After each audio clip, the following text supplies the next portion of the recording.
For better experience, please rotate your mobile at 90 degrees.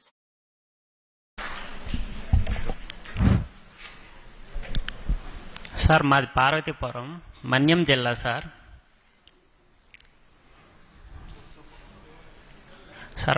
Sir మాది పార్వతీపురం మన్యం జిల్లా. మా మేనకోడలు లలిత సార్. లలిత మా చాలా పేద కుటుంబం సార్. తన గోల్ ఏమో డాక్టర్ సార్. బట్ మేము మనకంత స్తోమత లేదు, మేము చదివించలేమని చెప్తే తను 2 రోజులు మాతో మాట్లాడడం మానేసింది సార్. అల్లికి మొండిది. ప్రభుత్వం తరపున సహాయ సహకారాలు అందించి తన ఫర్దర్ స్టడీకి సహాయ సహకారాలు అందించాలని కోరుతున్నాను సార్. నేను కూడా డిఎస్సి యాస్పిరెంట్ని sir. Eagerly waiting sir DSC. రాజకీయంగా నేను చేయాల్సినంత చేశాను. ఈరోజే వచ్చేటప్పుడు మాట్లాడా సార్తో, విజయ్ సార్తో మేము మాట్లాడాము. డేట్స్ త్వరలో వస్తుంది, అంటే ఇంకొక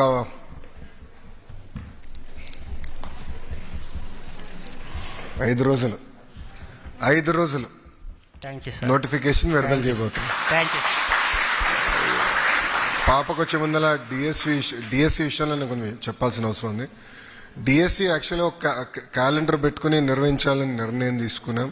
దాంట్లో భాగంగా టెట్ ఎగ్జామ్స్ కూడా నిర్వహించాం.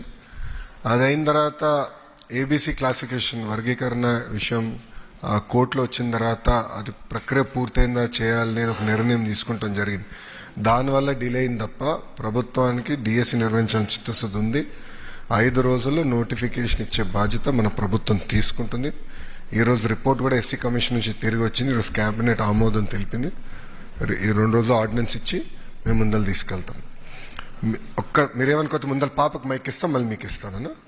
చంద్రబాబు నాయుడు గారి వరకు కూడా సామాజిక న్యాయం కోసం ఈ ఆంధ్రప్రదేశ్ రాష్ట్రంలో పనిచేసినటువంటి పరిస్థితి. నేడు ఎన్డీఏ ప్రభుత్వం కూడా ఆ సామాజిక న్యాయానికి కట్టుబడే ఈరోజు మరి ఏదైతే ప్రత్యేకించి మరి యొక్క ఆంధ్రప్రదేశ్ రాష్ట్రంలో ఉన్నటువంటి యొక్క షెడ్యూల్ కులాల వర్గీకరణ ఏదైతే ఉందో దాని ఆర్డినెన్స్కి సంబంధించి ఈరోజు క్యాబినెట్ ఆమోదించడం జరిగిందని చెప్పి మీ ద్వారా ముందుగా తెలియజేసుకుంటూ ఉన్నా.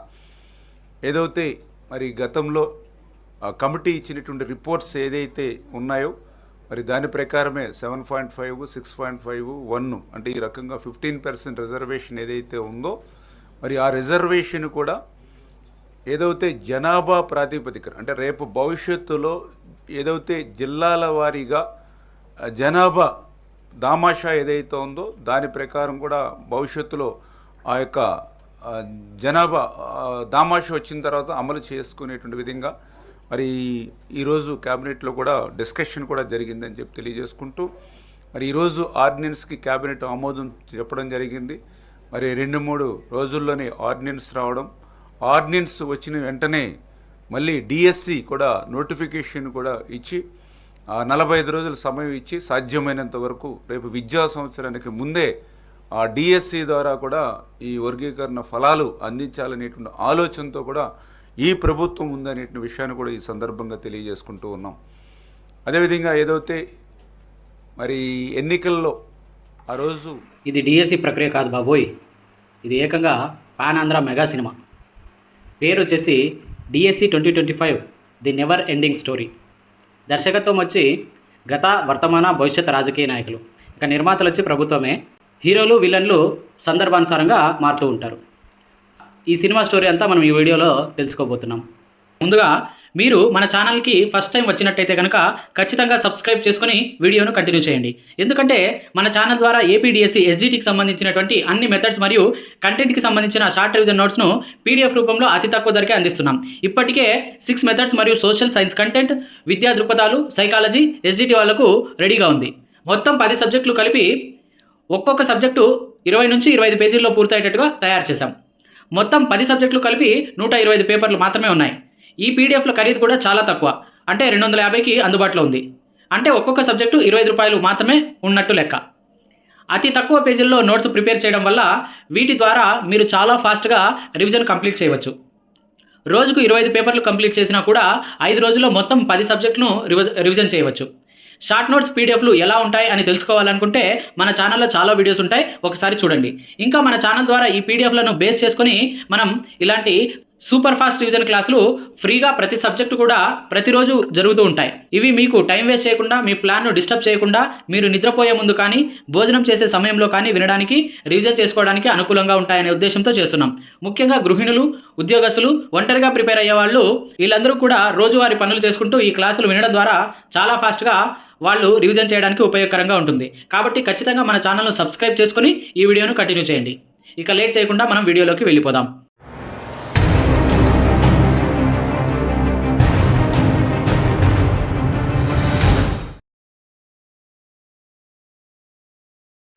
ఏపీ ప్రభుత్వ వ్యవహారాల్లో ఎప్పుడు ఏదో ఒక ఉత్కంఠ ఉంటుంది. కానీ అందులోనూ టాప్ రేట్ ఉత్కంఠ ఏదైనా ఉంది అంటే అది డిఎస్సి నోటిఫికేషన్ విషయంలోనే. ఇది ఒక ఉద్యోగ ప్రకటన కాదు, రాజకీయాలకి రియల్ టైం రేటింగ్ టెస్ట్. దీని గురించి విన్నప్పుడు అభ్యర్థుల కళ్ళల్లో మెరుపులు మెరుస్తాయి. కానీ ఆ మెరుపులు చాలాసార్లు ఆశల వల్ల కాదు, మోసపోయిన మనుషుల నుంచి వచ్చే నిస్సహాయ హాస్యం వల్ల.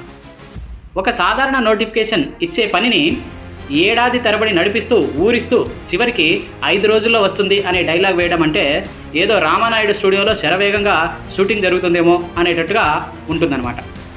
కానీ అసలు స్క్రిప్ట్ ఎవరికీ తెలీదు. అయితే ఆంధ్రప్రదేశ్లో ఉపాధ్యాయ నియామకాల ప్రక్రియ డిఎస్సి ప్రస్తుతం ఒక సినిమాను తలపిస్తుంది.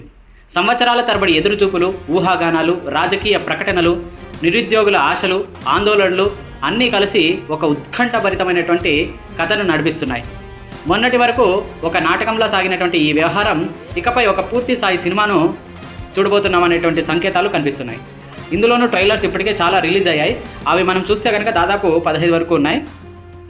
అందులో లేటెస్ట్గా వచ్చినటువంటి 2 ట్రైలర్లు మీకు మొదట్లో వీడియోలో పెట్టాను.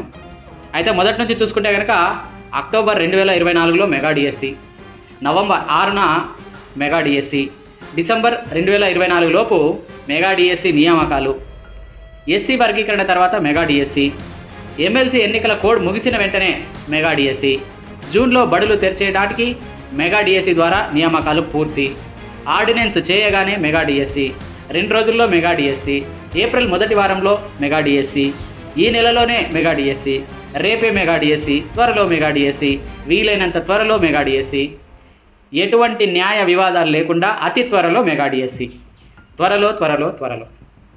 ఇన్ని రకాలుగా మనకి ట్రైలర్లు అయితే వచ్చాయి. అయితే నిన్నటికి నిన్న కూడా ట్రైలర్ అయితే లేటెస్ట్గా ఒకటి వచ్చింది. అదేంటి, 5 రోజుల్లో నోటిఫికేషన్. ఇలా ప్రతిసారి ఒక కొత్త ట్రైలర్ రిలీజ్ అవుతుంది.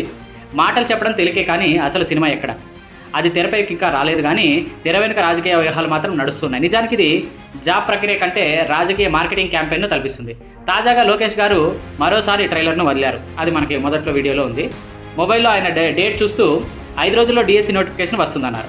మోసపోయినటువంటి అభ్యర్థులు మాత్రం ఇది నిజమేనేమో అని ఆశపడితే పక్కనే ఉన్నటువంటి విద్యాశాఖ అధికారులు మాత్రం ముఖంలో చిరునవ్వుతో తప్పించుకుంటున్నారు. అర్థం చేసుకోవాలి, ఈ సినిమా బడ్జెట్కి డేట్ ఫిక్స్ చేయడం అంత ఈజీ కాదు.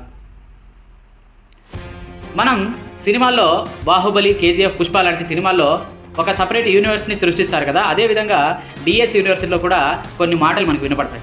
వస్తుంది అనే మాటకు ఈ యూనివర్స్లో A to Z అర్థాలు చాలా ఉన్నాయి. వస్తుంది అంటే వస్తుందేమో, వచ్చేలా చేస్తున్నాం, వచ్చే అవకాశం ఉంది, ముందుగా మాట్లాడాం, వచ్చేస్తుంది, వస్తుంది. కానీ ఇలాంటి తరహాలో ఇంకా ఎన్నో అర్థాలు ఉంటాయన్నమాట. సో కరెక్ట్గా దానికి మీనింగ్స్ అనేది ఎవరు చెప్పలేరు ఈ యూనివర్స్లో. అలాగే త్వరలో అనే పదం చూసుకుంటే ఈరోజు కావచ్చు, రేపు కావచ్చు, 2-3 రోజుల్లో కావచ్చు, ఈ వారం తర్వాత కావచ్చు, మార్చి నెలలోపు కావచ్చు, ఏప్రిల్ నెలలోపు కావచ్చు, అది మించితే జూన్ లోపు కావచ్చు, లేదా పాఠశాలలు ప్రారంభమయ్యేలోపు కావచ్చు. ఈ త్వరలో అనేటువంటి పదం రాజకీయ కమ్యూనికేషన్లో ఒక రొమాంటిక్ సస్పెన్స్ డైలాగ్లా మారిపోయింది. చివరికి అభ్యర్థులు కూడా వస్తుందట అంటే త్వరలో అంటే వస్తుందట, త్వరలో అనే మాట విన్న వెంటనే కొంప మునిగిపోయింది, ఇంకా రానట్టే, త్వరలో అంటే ఇంకా ముగిసిపోయినట్టే అనేటట్టు తల్లులు పట్టుకుంటున్నారు. మొబైల్లో తేదీ చూస్తూ మరో 5 రోజుల్లో నోటిఫికేషన్ వస్తుందని ఆయన చెప్పిన తీరు అంత సీరియస్గా అనిపించట్లేదు. పక్కనున్న అధికారులు కూడా ఖచ్చితంగా నోటిఫికేషన్ ఇస్తామనేటువంటి ధోరణిలో లేకపోవటం అనుమానాలకు తావిస్తుంది. విద్యాశాఖ మంత్రి అయినటువంటి లోకేష్ గారికి ఈ విషయం పట్ల క్లారిటీ లేదని మనం అర్థం చేసుకోవచ్చు. అంతేకాకుండా ఆయన అలా చెప్పడం వల్ల మాకు స్పష్టత లేదు అనే విషయాన్ని ఆయన చెప్పకుండానే చెప్పేశారు. నిజానికి 20వ తేదీన నోటిఫికేషన్ వస్తుందా అనే ప్రశ్నకు సమాధానం లేదనే చెప్పాలి. ఎందుకంటే లోకేష్ గారికి ఈ మధ్యనే పర్సనల్ ట్రిప్ ఒకటి ఉంది అనేటువంటి సమాచారం ఉంది. సో ఆయన ఈ 3-4 రోజులు అందుబాటులో ఉండకపోవచ్చు. తర్వాత 20వ తారీఖు ఆదివారం కాబట్టి అప్పుడైతే ఎటువంటి అప్డేట్ ఉండదు. అయితే 20 నుంచి 25 మధ్య తేదీల్లోపు డిఎస్సికి సంబంధించినటువంటి ఏదో ఒక ముఖ్యమైన అప్డేట్ వచ్చే అవకాశం ఉంది. అయితే కథలో ఇక్కడే బలమైనటువంటి ఒక మార్పు ఉంది.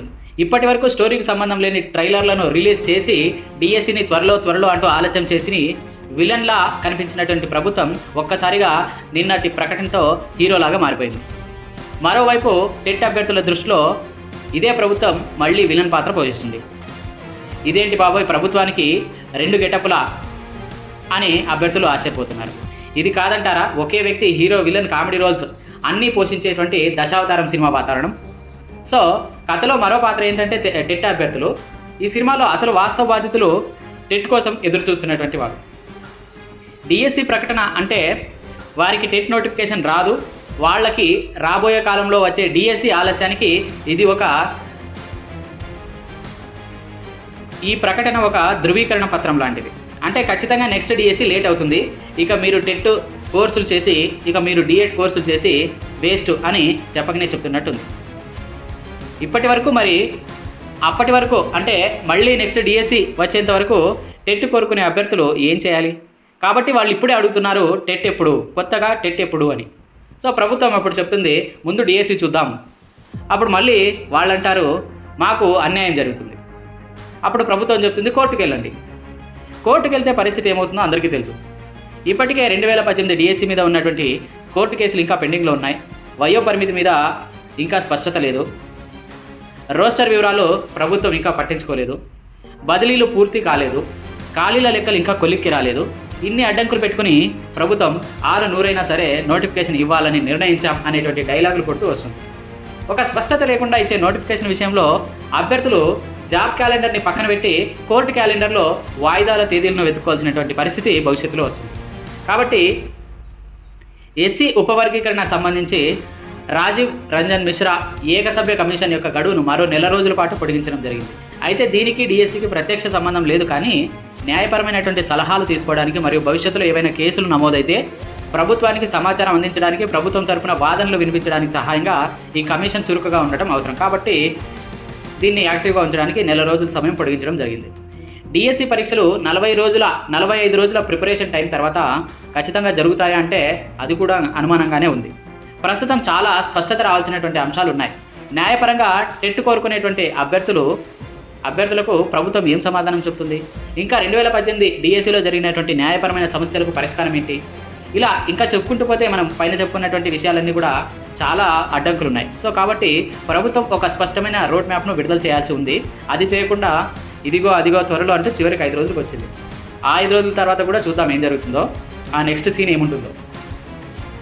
సో ఇవన్నీ పూర్తి కాకుండా అర్ధాంతరంగా అర్థరహితంగా నోటిఫికేషన్ ఇస్తే మాత్రం ప్రస్తుతం సంతోషిస్తున్నటువంటి డిఎస్సి రాయాలనుకుంటున్నటువంటి అభ్యర్థులే తర్వాత మళ్ళీ బాధపడాల్సి వస్తుంది.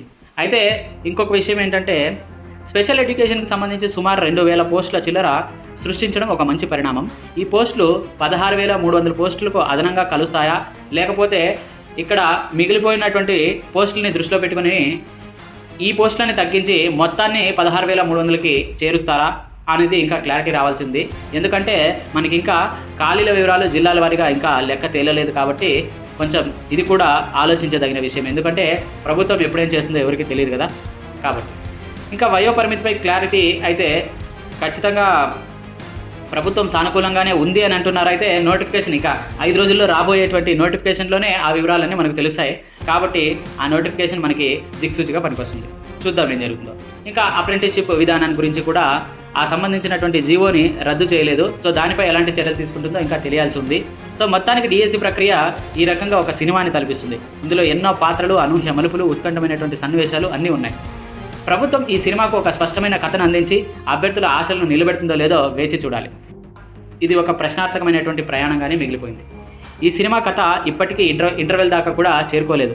కానీ సోషల్ మీడియాలో, ప్రెస్ మీట్లలో ట్రైలర్లు రిలీజ్ అవుతూనే ఉంటాయి. అభ్యర్థులు ఫస్ట్ షో కోసం వెయిటింగ్ చేస్తూనే ఉన్నారు, అంటే ఎగ్జామ్ కోసం.